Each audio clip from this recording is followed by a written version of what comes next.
अकबर का साला हमेशा से ही बीरबल की जगह लेना चाहता था। अकबर जानते थे कि बीरबल की जगह ले सके ऐसा बुद्धिमान इस संसार में कोई नहीं है। फिर भी जोरू के भाई को वह सीधी ना नहीं बोल सकते थे।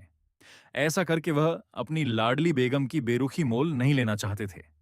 इसीलिए उन्होंने अपने साले साहब को एक कोयले से भरी बोरी दे दी और कहा कि जाओ और इसे हमारे राज्य के सबसे मक्कार और लालची सेठ सेठ दमधिलाल को बेचकर दिखाओ। अगर तुम यह काम कर गए तो तुम्हें बीरबल की जगह वजीर बना दूंगा। अकबर की इस अजीब शर्त को सुनकर साला अचंभे में पड़ी डीडीएच गया। वह कोयले की बोरी लेकर चला तो गया, पर उसे पता था कि वह सेठ किसी की बातों में नहीं आने वाला। ऊपर से वह उल्टा उसे ही छूना लगा देगा। हुआ भी यही। सेठ दमद्दीलाल ने कोयले की बोरी के बदले एक ढेला भी देने से इनकार कर दिया। साला अपना सा मुंह लेकर महल वापस लौट आया और अपनी हार स्वीकार कर ली।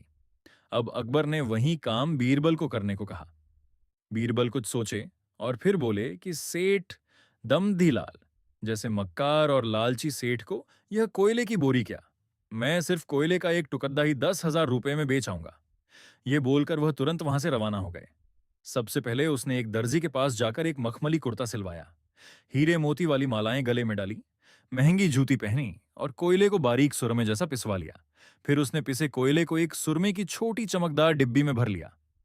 इसके बाद बीरबल ने अपना भेष बदल लिया और एक मेहमान घर में रुककर इश्तिहार दे दिया कि बगदाद से बड्ढे शेख आए हैं जो करिश्माई सुरमा बेचते हैं, जिसे आंखों में लगाने से मरे हुए पूर्वज दिख जाते हैं और यदि उन्होंने कहीं कोई धन गाड़ा है तो उसका पता बताते हैं। यह बात शहर में आग की तरह फैली। सेठ दमदीलाल को भी यह बात पता चली। उसने सोचा जरूर उसके पूर्वजों ने कहीं ना कहीं धन गाड़ा होगा। उसने तुरंत शेख बने बीरबल से संपर्क किया और सुरमे की डिब्बी खरीदने की पेशकश की। शेख ने डिब्बी के 20,000 रुपये मांगे और मोल भाव करते करते 10,000 में बात तय हुई।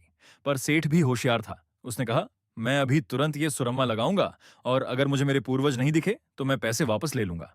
बीरबल बोला, बिल्कुल आप ऐसा कर सकते हैं। चलिए शहर के चौराहे पर चलिए और वहां इसे जांच लीजिए।